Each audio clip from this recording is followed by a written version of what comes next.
Okay, you're listening to the Green Feet Podcast, episode number 1.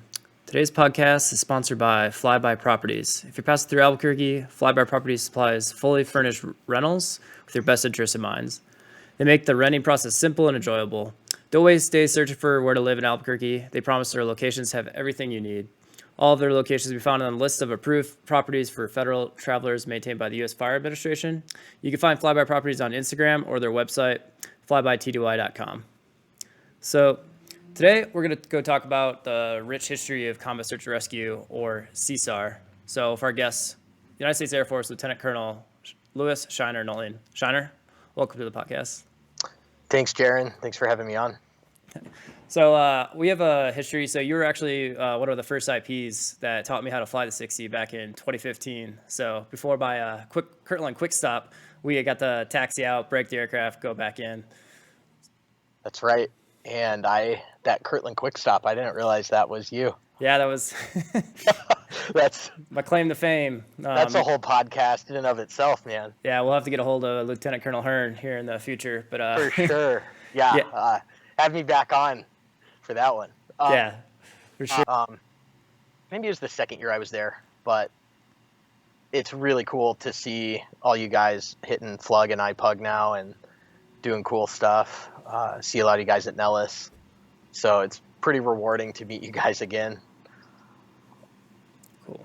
Yeah, it's pretty cool. Yeah, like you said, pretty cool to see everyone going through, you coming up to the big dogs now, becoming a DO, and seeing everyone else just progress through their careers throughout the years, because we're all starting to get pretty old, but we'll keep it on there. So changing gears here, Shiner flies the HH-60 Gulf Pavehawk and was a part of the team that received the Mackay Trophy for their actions in Afghanistan in 2011.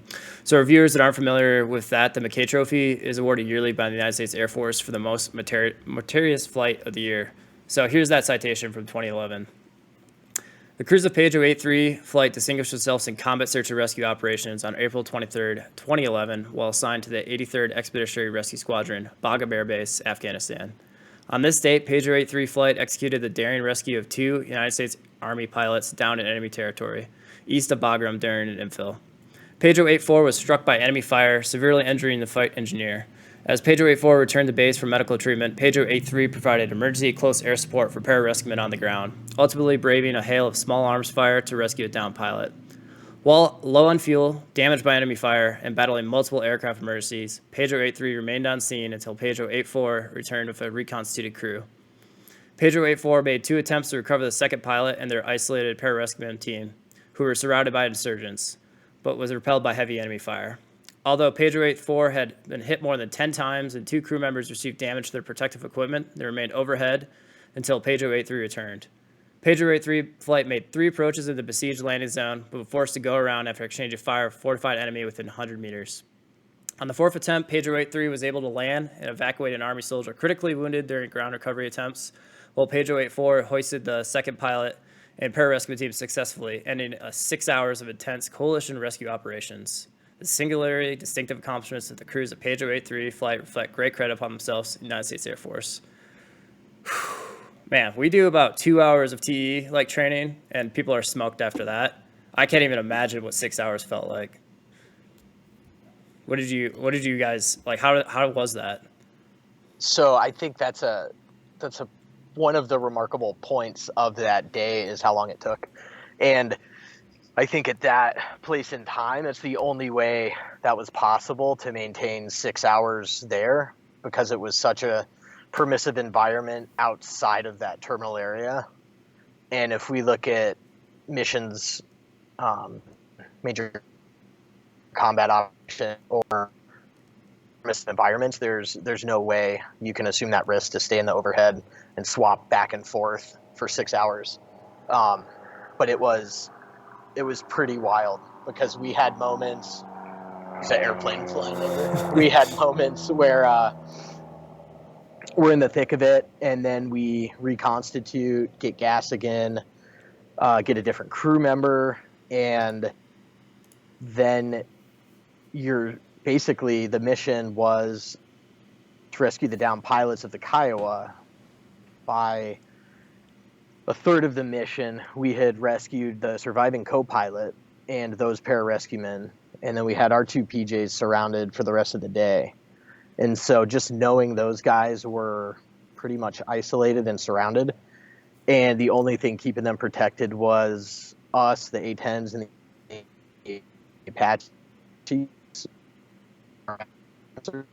Big casualties as well.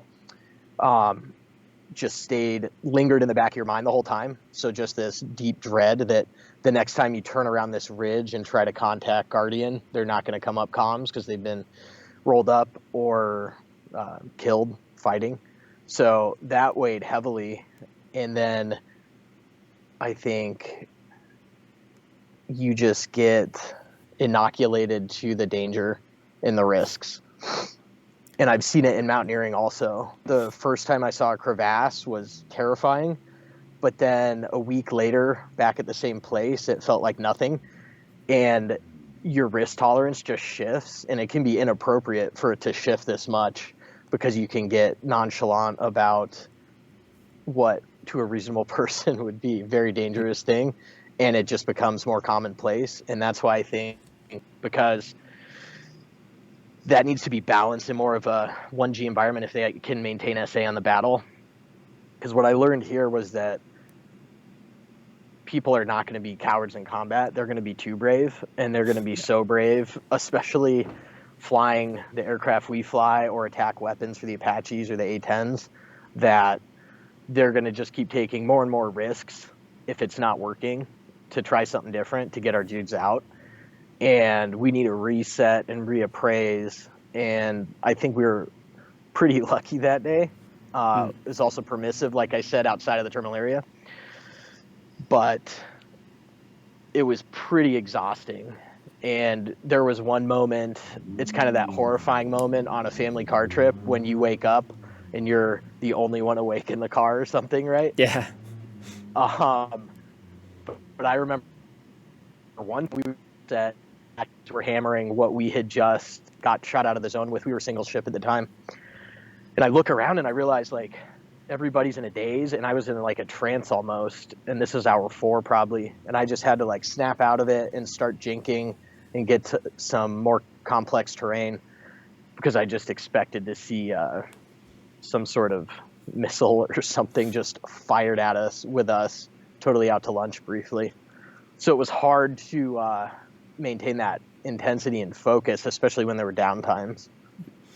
So in terms of risk, because things ebbs and flows, it seems. So like you touched on a lot of the older guys. So like we'll get to the Vietnam CSAR missions. Like those are probably the most risk CSARs that I've probably ever read about. But even Afghanistan, like the second heyday of rescue when you were flying in, seemed like you guys were flying missions every day, going into that high risk, hot LZ environment.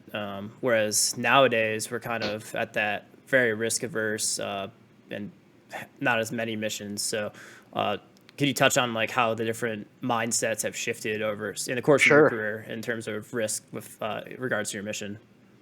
Yeah, absolutely. I think that's a important point.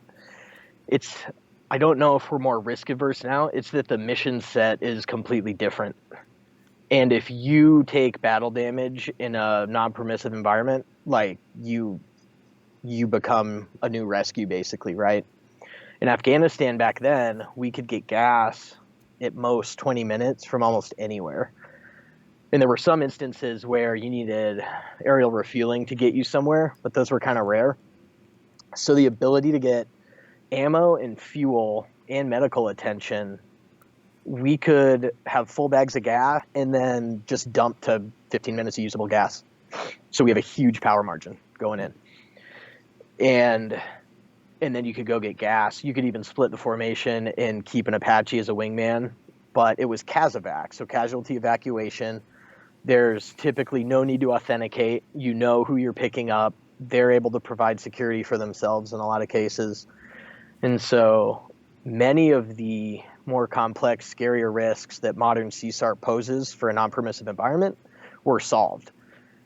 And so we didn't have to do the search phase, really. We just had to do the rescue phase with combat but combat in this sense of small arms fire and RPG.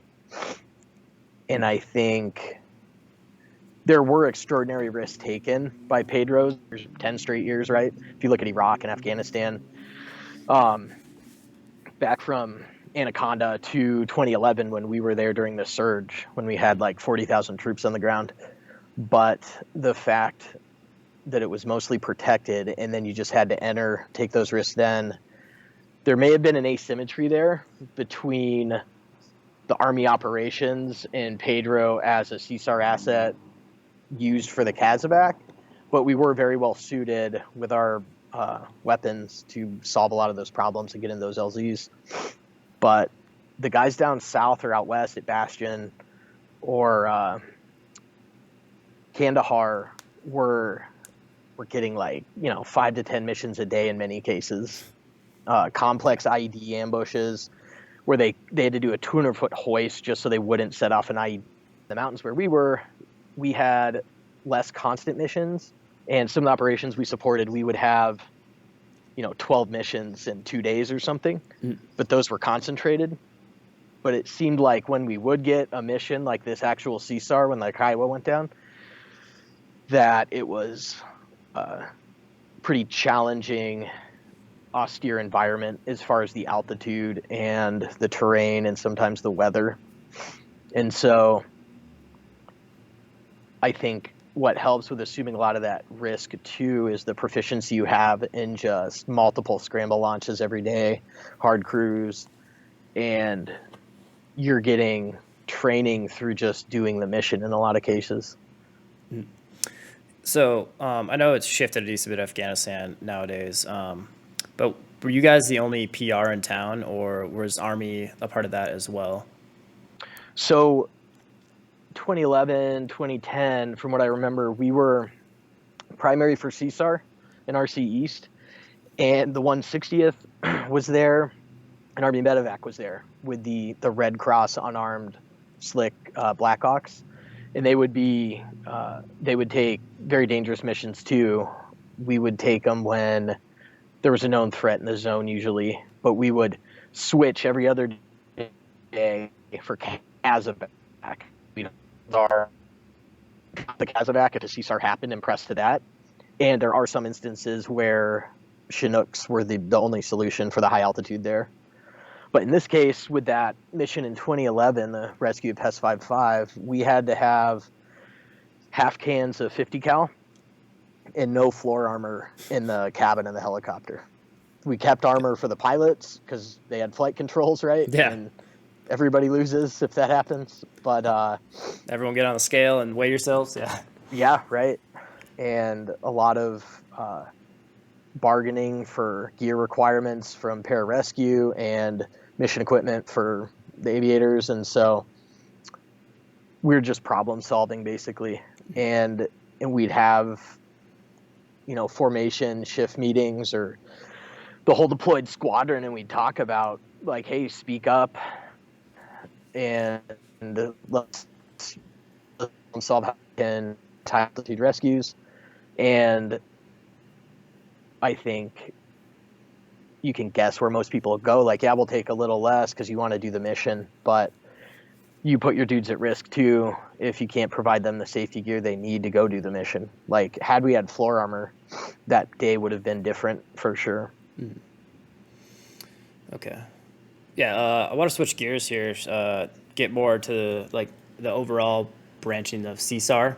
So we talk to dudes nowadays just due to the coming off the surge, like when you were in Afghanistan, and then a lot of it being pretty slow or doing our primary job of maintaining that alert, right? So you have the two camps that like, hey, we should be doing primary like CSAR, or hey, we should probably be doing something else, like actually get it back to CASEVAC, medevac, or even light attack was what some people will talk about.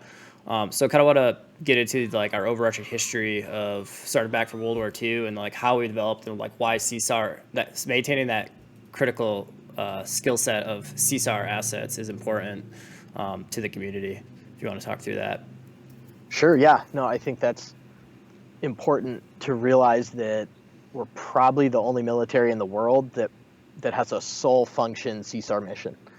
there's other, rotary wing assets that can do this stuff, but it's not their sole mission they practice, and they're not funded to train the way we are to do combat rescue.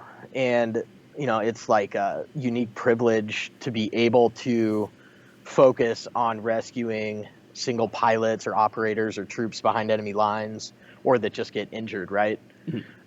If the good thought experiment here is to look at how the Russians solved the Spetsnaz, or the by just calling it an airstrike on themselves, kind of.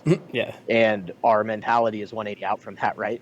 And Roger Locker's rescue in Vietnam is the perfect instance where General Voigt, I think, diverted 120 strike aircraft to just rescue Locker, who was Oyster 1 Bravo, the backseater in an F4. And so those two things that actually happened are pretty good contrasts with two of the largest militaries currently in the world, right?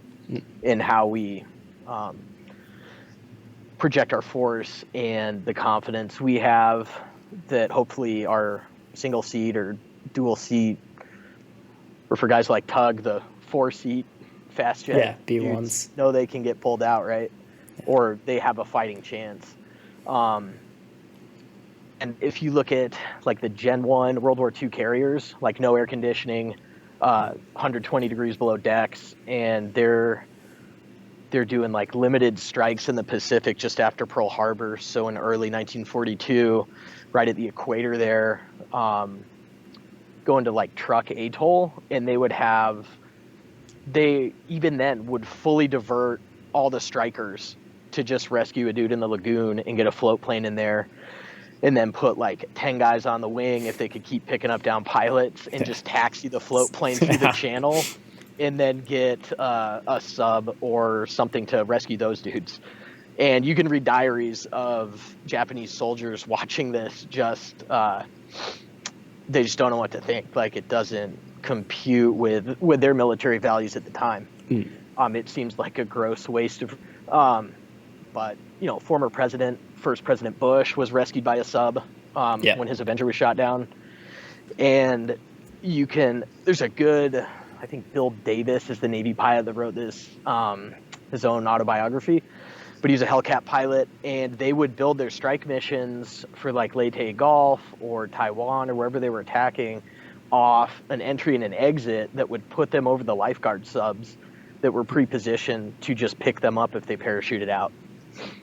And they would just flow out with sick jets or pre-jet fighters in that day and be able to bail out or ditch and have a really high chance of getting rescued. Maybe some other time we can look at the stats here. I don't have them off the top of my head, but like many of those guys were rescued real time and brought back to their carriers almost immediately. And that reprint power, I know, also is like critical to value of life and morale to keep flying. Colonel Osecker's paper, his ACSC paper, talks about mostly Vietnam, but basically the percentage of your chance of survival in the first like 2 hours once you get shot down is pretty high, but everything after that in the next 72 hours is based on basically your survival ability and luck. So right. I think it's totally critical. The golden hour was to get people to a hospital who were wounded in the Kazovac environment in Afghanistan or Iraq, but that golden day or night to get an aviator or a downed air crew or operator or whatever out of enemy territory is super critical. And it is remarkable when Locker's thing goes to like at least 6 days, I think, maybe for O'Grady, right? So maybe I got the conflict wrong there. Bosnia, Kosovo, I'm not sure. Serbia. Yeah, Serbia. It's kind of all blend together, for some people. Huh. Very, sparking pot. So it's critical, and that's why on that Mackay mission, still dark as we come in, I have PMBGs on, and we turn around this ridge, and I see the strobe just on a ridge, and I was like, this is like a movie. I can't believe this is happening. And it's like the way I think about it now, having lived through this, is once you see your survivor or talk to him on the radio, it's like you've lost it's like you have an engagement ring and you've lost it on the beach and you just found it. Yeah, it's like, And yes. drop it or something, right? So you have to like maintain possession once you see it, and it's so critical. And that's why contingencies for calm out stuff and signaling are so important, because you can see him and then not see him, or you can never see him but talk to him, and yeah, remaining padlocked. Yeah. Right, yeah. And ocean stuff too, right? There's never a worse feeling than the back end calling you just some tires open ocean that are not your PJs. Yeah. You're like, hey guys, those aren't PJs, those are tires. That's trash. Yeah. Oh no. So yeah. Yeah. Okay.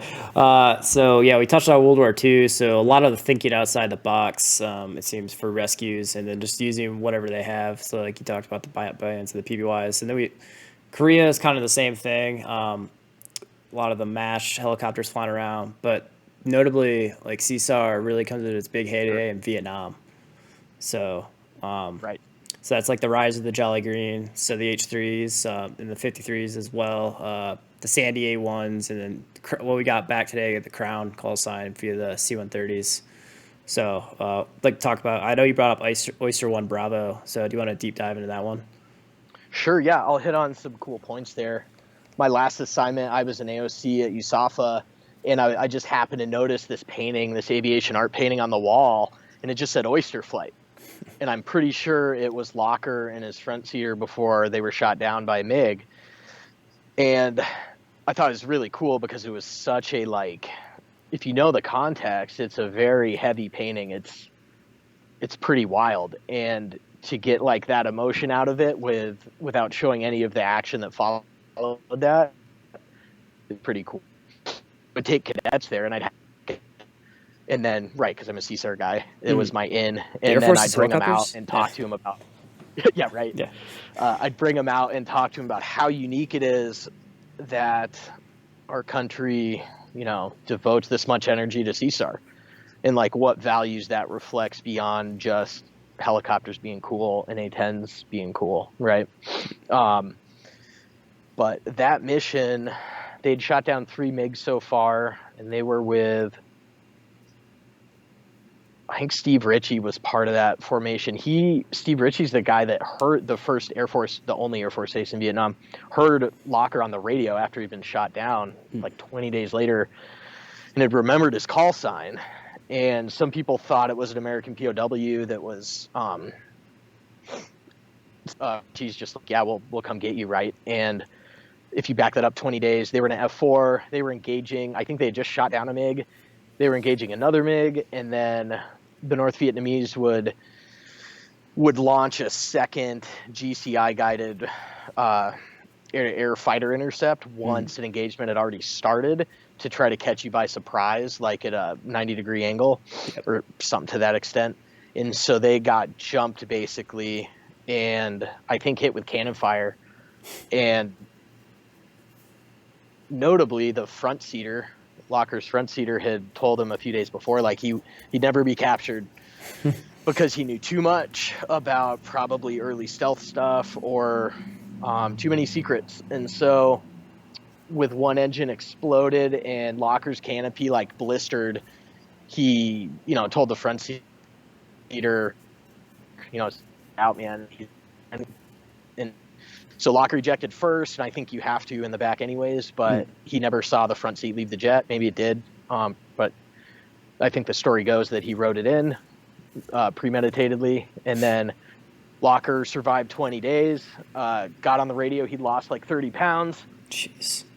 And a F4 flight just ad hoc overhead hears him, and then they scramble, and I've met him, Colonel Stovall, he may be a general, General Stovall, and he's flying an MH-53, and they press in from a loiter just on the Laos border with North Vietnam.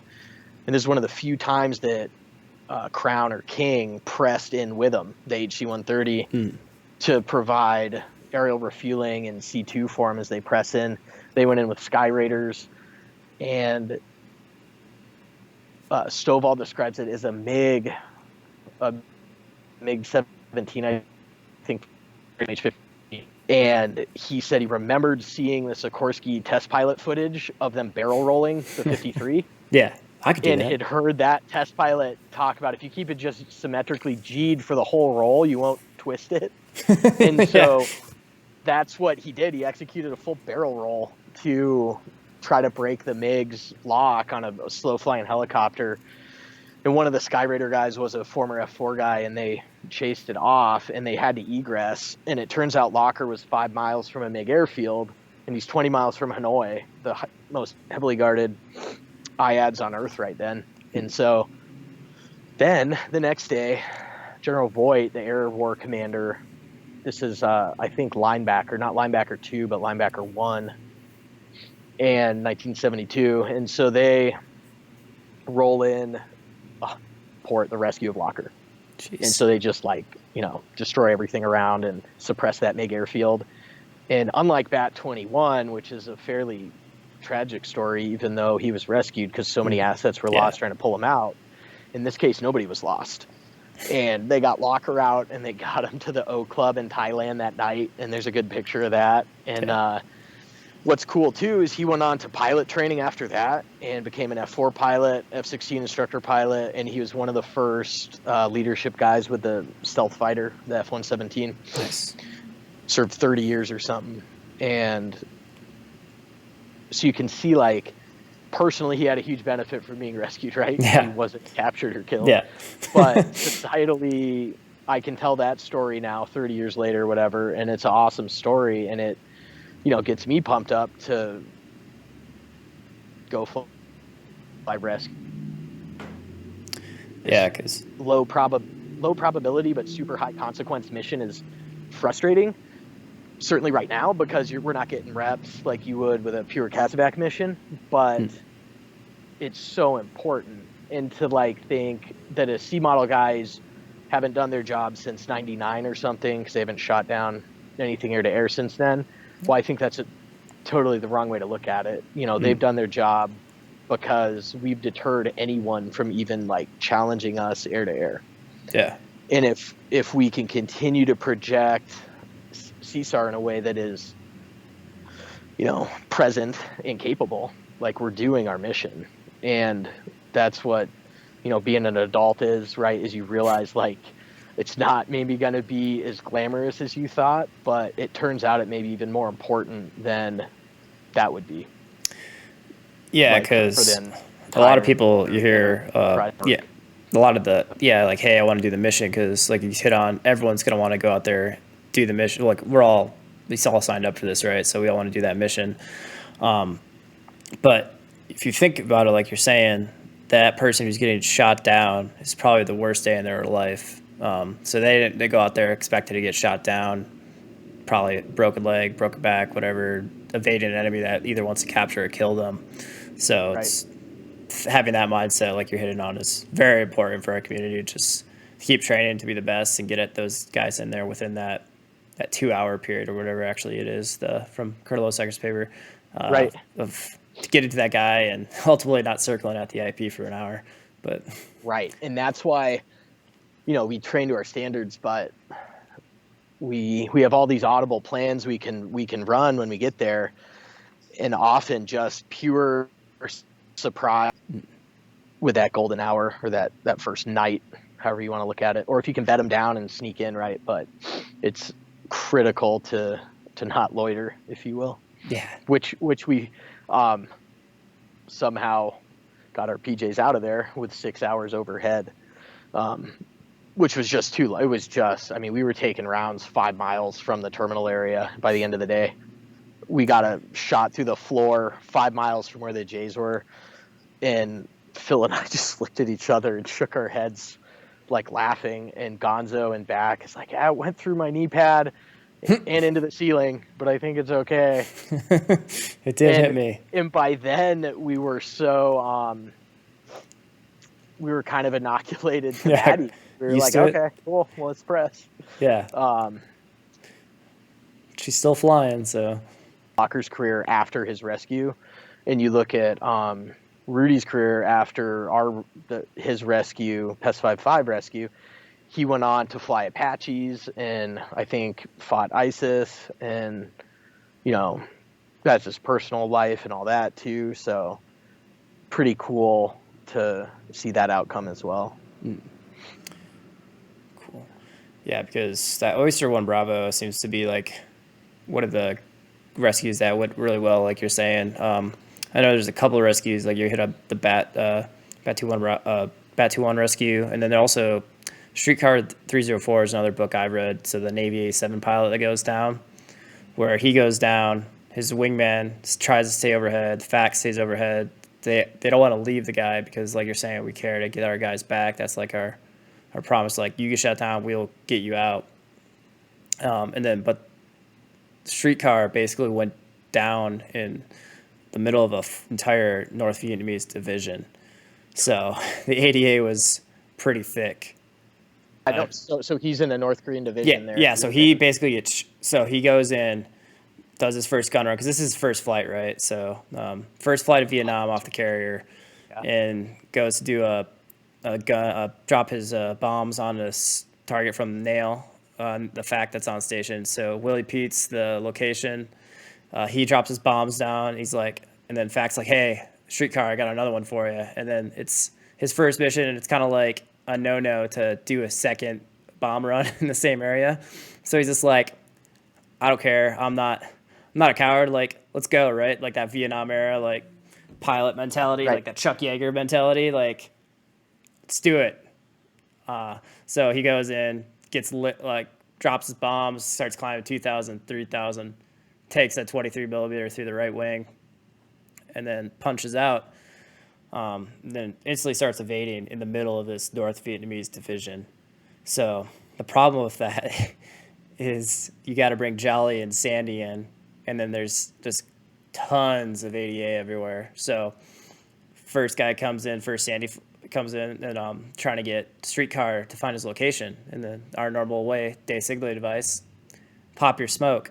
Oh, no. Streetcar 304 is like, no, I'm not going to pop my smoke because I'm surrounded by a division of North Vietnamese soldiers and they will kill me. So Sandy's just like, copy, I'm inbound. Like, so he just flies over Streetcar's position, visually identifies him, and then finds him.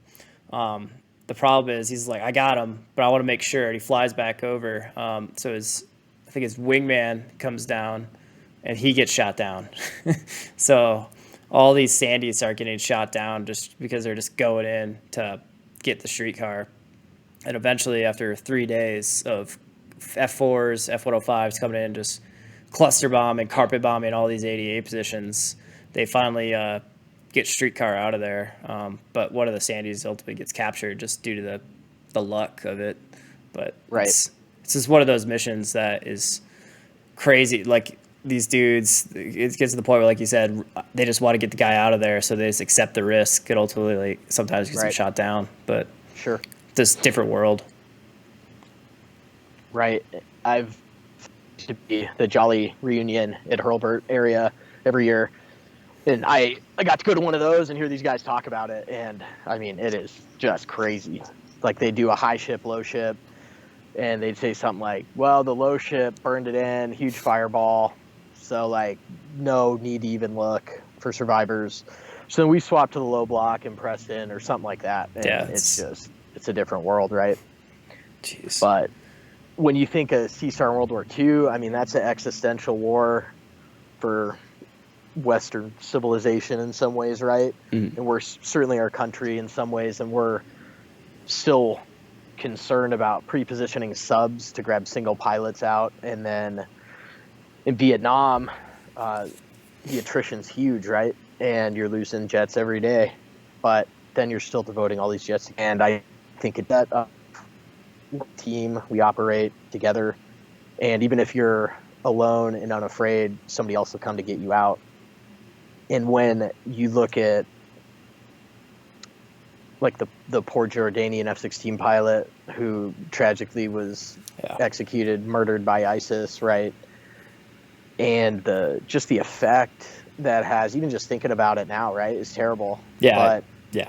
the strategic value of having that not happen, right, by being able to get, the Russians solve that problem with a JDAM, right, but we try to solve it by Yeah. full team effort to get you out of there, right, Yeah. and then that tragedy doesn't happen. And there's huge societal value to that too, because you don't have to disproportionately respond emotionally to that, uh, policy wise, right?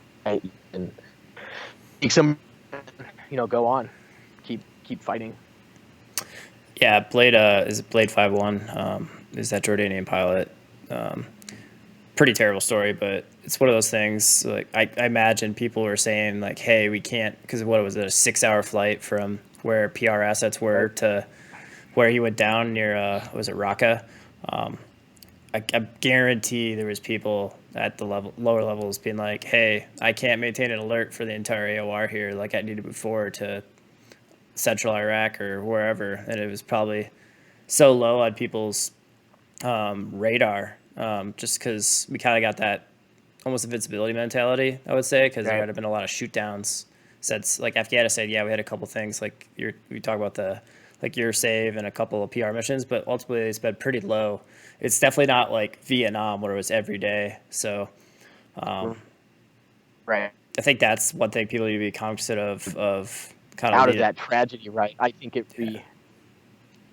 Sorry, I spoke over you again. No, You you're fine. froze. Just basically the cognizant of like leading up the chain and trying to keep mind like, does this make sense? Like, am I actually going to be able to get there within the proper amount of time to save this dude and not get him burned in a cage, essentially? Which Sure. is it was a huge slap in the face, I know, to the rescue community. At least that's how I seen it when it happened.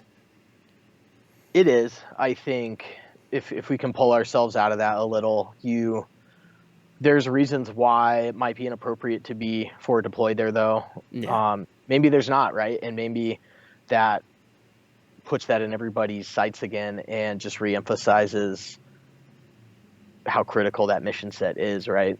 Mm. Um, I feel like the two Chinook shoot downs in Afghanistan to realize how dangerous the mission is we're doing and how lucky we are that that's not happening more often. It's another instance where you reappraise what you're doing and make sure it makes sense safety wise. Mm. And then if you have good data, you're like, well, single engine jets, alone and unafraid. Let's see if we can shift some stuff around here, maybe, right? Mm-hmm. Yeah.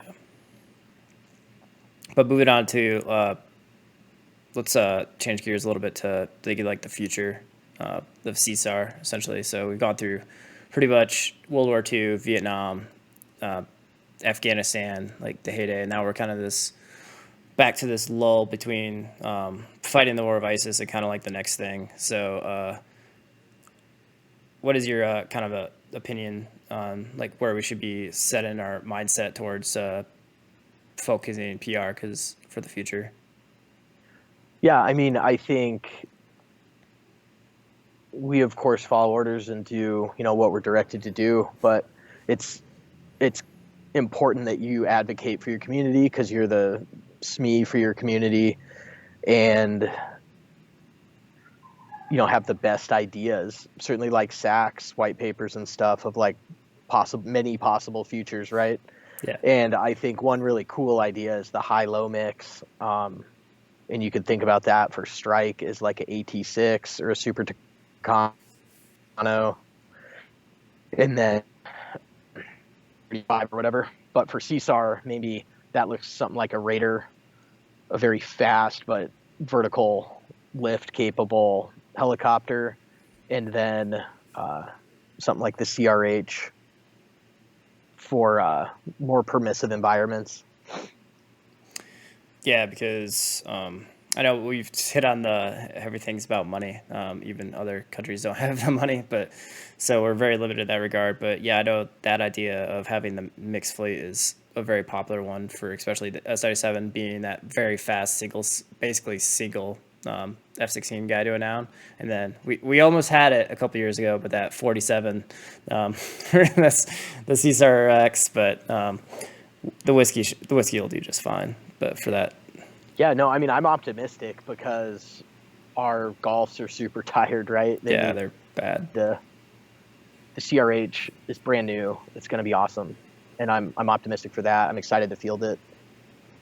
I think if like what's the best idea for the future, like 10, 20 year outlook kind of thing, that high-low mix is one of a few good ideas there. And then, I just think integrating is really important because it's great. We have the soul set mission for the PAVHawk for CSAR, but it's important to remember that, there's other assets out there too. So like integration and communication, knowing what assets you have available, where they are, whether it's ships or Ospreys, or maybe you can spur ride an F-35 VTOL Marine Bird now, right? Yeah. Pick up your wingman.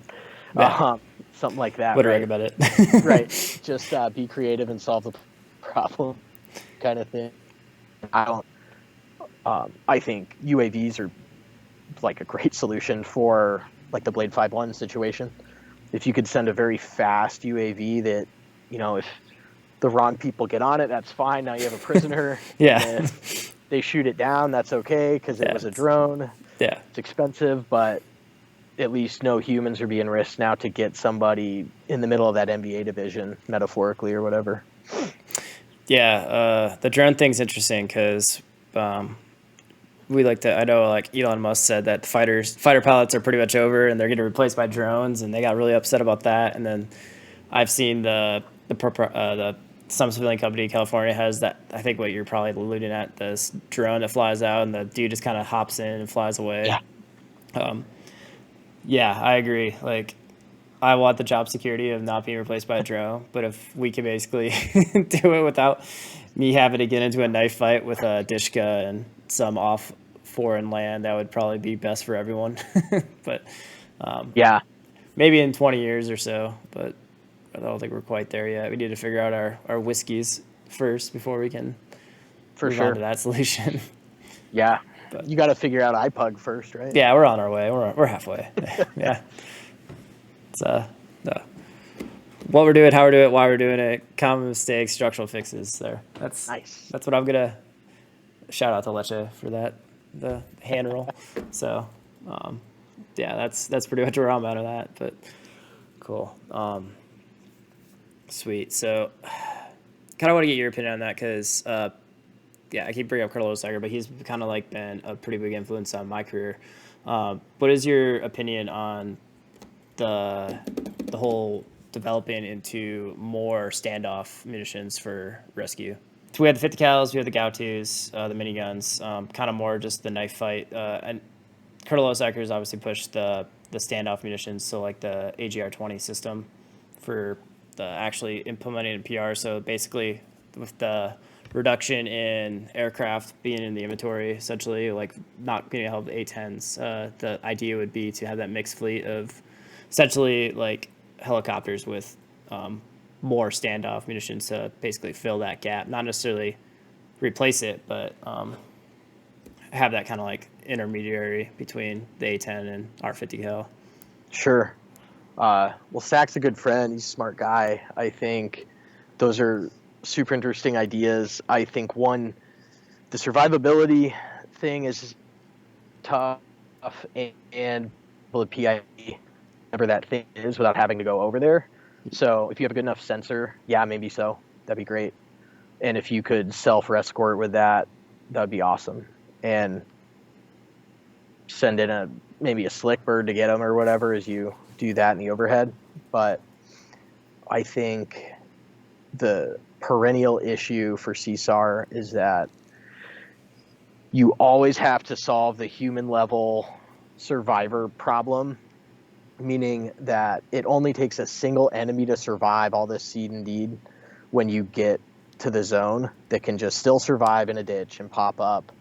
And therefore, like, our close-in shooting training is important because to be able to suppress them and just get out of there is so critical. And no matter what you can hit that threat with, that problem will always exist. You can't get every single human enemy on the ground, and it takes just one tricky person with a good weapon to be brave enough to just play dare with you.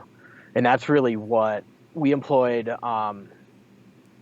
Weapons from hovers a few times in that Mackay mission, and that's a huge counter risk, right? Because you're static, but the benefit is you have to basically gamble that you're going to survive the point of origin. So the first look at the point of origin, but the second you see it, you can suppress or destroy it. And without good suppressive weapons, that mission would have been like a no-go for sure. Yeah, I'm a pretty big fan of the Gao too. Just that's me personally. I got to actually see them fire for the first time like 4 years the other day, and I was like, oh yeah, these are awesome. So I think there's a bit of a mind shift going because we've been so hard into the 50 cal for the last 4 years, but the miniguns started to come back. But I think the most important thing is to have an open mind and be willing to test stuff and challenge assumptions and be like, oh, interesting. Well, let's go try this and see what it does, right? Or get the CTF to do something with it, or WIC or whatever, and then tell us how it worked, right? And then not be wedded to a tactic because it's fun or it looks cool, right? And if the solution is, there's a fast river boat that can get the guy, like send that. That's fine. Yeah. Launch us too, maybe as a backup, but just integrated solution, and with our tactics and weapons and stuff, open mind. Let's see what the data is. Let's test it, and let's adopt it into our tactics then. Yeah, because kind of the jack of all trades, master of none mentality almost. But the biggest thing I like to try to stress is that you kind of, what's the actual saying? So you always are fighting for the next war. So like your tactics, whatever they're on the last war, are probably not going to work for the next one. So you always have to like think ahead out of the box to be able to fight for that next war. And then whatever that is, hoping for like a nice paradise place, but deserts are fine, I guess. But so just try to. I'm hoping for our deterrent power to just keep doing a pretty good job, so that they're like, MCO is scary stuff, right? Yeah, that stuff happens in life as you know it has changed probably, right? Like the whole fighting. world's different. Yeah, that's a good point. We haven't been into that. We haven't been in the MCO environment, so we've been in the coin, so the combative of insurgents operations for the last 20 years now, 19 years. Yeah, so I had cadets that were freshmen that were born after 9/11. Sweet. Yeah, it's wild. Yeah, that's cool. Could not culturally relate with pop culture with those youths.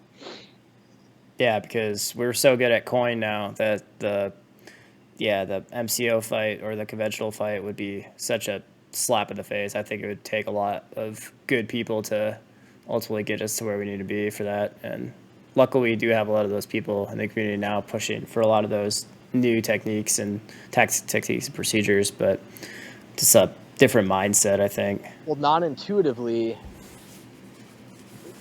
that 2011 mission would be fought under those circumstances because so much risk was assumed, and we wouldn't have a permissive environment to hang out like that, right? Yeah. And you need to take less risk because with damage to your own aircraft, because like you can't, if you go down there, you just put an exponent on the problem again, right? Mm.